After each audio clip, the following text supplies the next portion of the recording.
আসলে আজকে এসেছি, আমার ছেলের গায়ে গুলি লাগে। আমার বড় ছেলে নর্থ সাউথ ইউনিভার্সিটিতে পড়ে। ও 18 তারিখ ব্র্যাকের সামনে ওর আর কি স্প্রিন্টার লাগে এবং ওর চোখে গুলি লাগে। তো সেই কটা দিন আমরা যেভাবে পার করেছি, ছেলের একটা অপারেশন হয়েছে এবং পরবর্তী আরেকটা অপারেশন হবে বলেছে ডাক্তাররা, বাট আমরা ট্রিটমেন্টের জন্য হসপিটালে যেতে পারতাম না। হ্যাঁ, এরকম খবর আসছে যে হসপিটাল থেকেও অ্যারেস্ট হচ্ছে। সো আমার ছেলে গুলি খাওয়া, আমার ছেলে দেখবে কি না আমি সেটা জানি না চোখে, বাট হসপিটালে যাওয়ার ডক্টর দেখানোর সেরকম কোনো সিচুয়েশান ছিল না। পরে হচ্ছে যে আমরা অন্যভাবে হসপিটাল থেকে একজন ডাক্তার হচ্ছে আমাদের পাশে এলাকায় বসেন, ওনার কাছে গিয়ে এক প্রকার চুরি করে করে গিয়ে আর কি আমার ছেলে ট্রিটমেন্ট করি। এখনও আরেকটা অপারেশন হয়নি, আরেকটা অপারেশন হবে।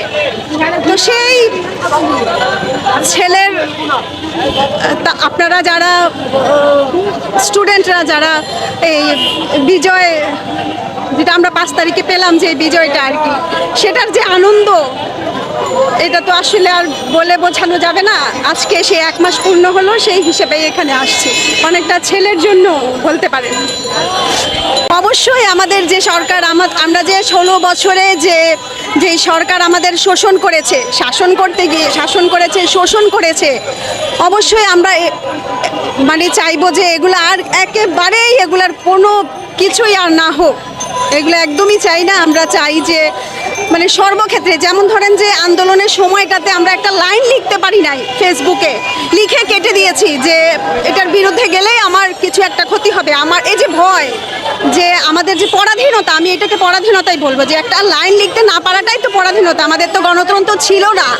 সো আমরা চাই যে আমরা স্বাধীনভাবে সব কিছু চলাফেরা যেমন করতে পারবো, বলতে পারবো, লিখতে পারবো। এটাই চাই যে সৎ একজন যোগ্য কেউ আসবে, একেবারেই সৎ সর্বক্ষেত্রে। যেরকম আমাদের শিক্ষা ব্যবস্থা ধ্বংস হয়ে গেছে। আমার ছেলে ক্লাস 9-এ পড়ে, এখনো পর্যন্ত আমি জানি না যে সে হচ্ছে যে পরীক্ষাটা দিল, কীরকম যেন একটা পরীক্ষা দিল, দেখে দেখে পরীক্ষা দেওয়া, বা আমরা এই সিস্টেমের সাথে পরিচিত না। তো যেই পরীক্ষাটা দিল, তার কয়েকটা পরীক্ষা দেওয়ার পরেই হচ্ছে যে মানে আমার ছোট ছেলে ক্লাস 9-এ পড়ে, তার কথা বলছি।